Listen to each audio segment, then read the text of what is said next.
It was June 23, 1944. High above Romania, American B-17 flying fortresses were heading toward targets connected to the Axis oil industry around Ploesti. Among them was a B-17F named Opissonya, carrying the men of the 341st Bombardment Squadron, 97th Bombardment Group, 15th Air Force. Inside the bomber was a 25-year-old bombardier, Second Lieutenant David R. Kingsley. He had no idea that this would be his final mission. And he had no idea that, before the day was over, he would make a decision that would cost him his own life and save the life of another man. The bomber formation approached its target. The skies were dangerous. German fighters were waiting, and below them, the anti-aircraft batteries around the Ploesti region were preparing to fire. Then the fighters attacked. Bf-109s swept toward the American formation. The bomber gunners opened fire, trying desperately to keep the German fighters away. But the attackers were relentless. Aircraft around Opissonya were hit. Some disappeared from the formation. Others began trailing smoke as the German fighters broke away. For a moment, it seemed the worst was over. It wasn't. The bombers were now entering the flak zone. Suddenly, explosions began appearing everywhere. Black clouds of anti-aircraft fire erupted around the B-17s. The sky seemed to disappear behind smoke and fire. Inside Opissonya, Kingsley crouched over the Norden bomb site. His job was simple. Find the target. Keep the bomber on course. Drop the bombs. The flak shook the aircraft violently. But Kingsley kept working. At the controls, First Lieutenant Edwin Anderson did everything he could to keep Opissonya on its bombing run. Then, a violent explosion. The bomber was hit. The damage was severe. One engine was knocked out, and the aircraft was badly damaged. Opissonya was falling behind the formation, but Anderson refused to abandon the mission. He continued toward the target. Inside the bomber, Kingsley stayed over the bomb site. The aircraft was damaged. The formation was moving away, and German fighters were still nearby. But Kingsley waited for the right moment. Then he released the bombs. The bombs fell toward the target. Mission accomplished. But now they had to get home. And that was when the real nightmare began. Opissonya was damaged and could no longer keep up with the formation. A lone bomber was exactly what German fighter pilots were looking for. The B-17 was now a straggler. And the hunters came back. 3 Bf-109s attacked the damaged flying fortress. They concentrated their fire on the bomber's vulnerable positions. One of their first targets was the tail gunner. Sergeant Michael Sullivan was fighting desperately to defend the aircraft. Then cannon fire tore into the tail section. Sullivan was badly wounded in the arm and shoulder. His intercom was also destroyed. He could no longer communicate with the rest of the crew. In terrible pain, Sullivan began moving forward through the aircraft. The other gunners helped him. Blood was running from his wounds. The crew needed someone who could provide first aid. They called for Kingsley. Kingsley immediately went to help. He treated Sullivan's wounds and worked to stop the bleeding. But the situation was getting worse.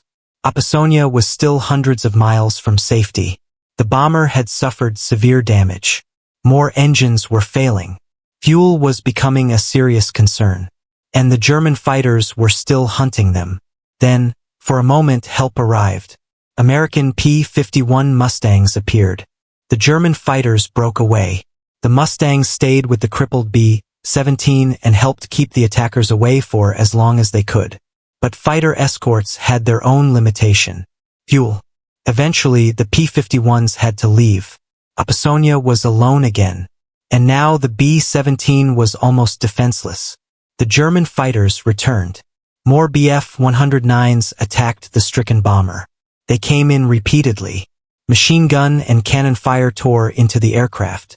The B-17 shook under the impacts. Men were wounded. The wings and fuselage were riddled with holes. Yet somehow Opissonya kept flying. But the aircraft could not survive much longer. The pilot knew it. The time had come. The bailout bell sounded. The crew began preparing to leave the aircraft. One by one, the men moved toward their escape positions. Kingsley immediately began helping the wounded men.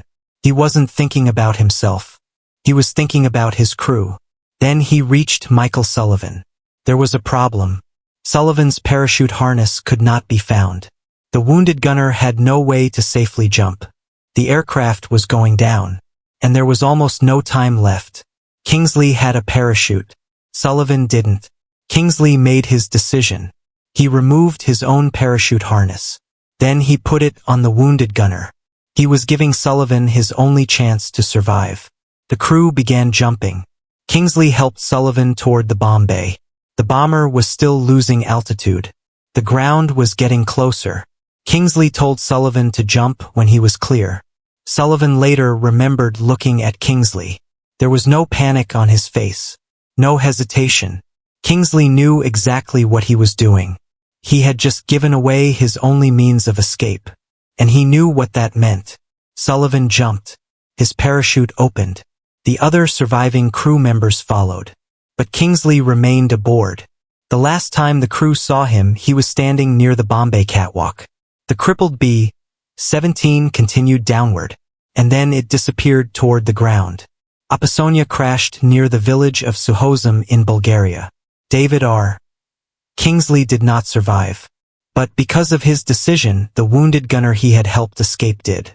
Kingsley's sacrifice was later recognized with America's highest military decoration. He was posthumously awarded the Medal of Honor for his extraordinary courage and selfless action on June 23, 1944. His official citation states that after the aircraft was ordered to be abandoned, Kingsley helped the wounded men into their parachute harnesses. When the tail gunner's harness could not be found, Kingsley gave the wounded man his own. He had deliberately removed his own chance of escape, and he did it without hesitation. His body was later recovered from the wreckage. He was eventually laid to rest at Arlington National Cemetery. But the story did not end with the crash. Decades later, the place where Kingsley had sacrificed his life continued to be remembered.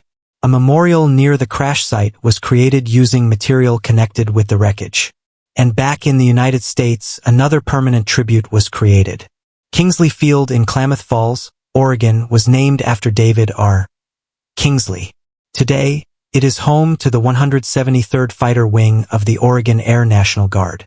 In 2020, the 173rd Fighter Wing unveiled a special F-15 Eagle Heritage aircraft honoring Kingsley and his sacrifice. The aircraft carried a B-17-inspired paint scheme and a portrait of Kingsley. It was a modern fighter carrying the memory of a World War II bombardier who had given his life to save a wounded crewmate. More than 75 years after that mission, his story still carries a powerful lesson. Courage is not always about attacking the enemy. Sometimes courage is about protecting the person beside you. Kingsley had a choice. He could have kept his parachute. He could have jumped. He could have saved himself. Instead, he gave his only chance of escape to a wounded member of his crew. And that decision cost him everything. David R. Kingsley was only 25 years old. He went into the skies over Romania as a bombardier. He came home only in memory, but his final act made sure another American airman came home alive. This is the story of Second Lieutenant David R. Kingsley, a bombardier, a Medal of Honor recipient, and the man who gave away his only parachute. This is 0 Hour WW2. If you want more true stories of courage, sacrifice, and survival from World War II, subscribe to 0 Hour WW2. Because some of the most incredible stories of the war are not about the battles that were won. They are about the men who refused to leave their brothers behind.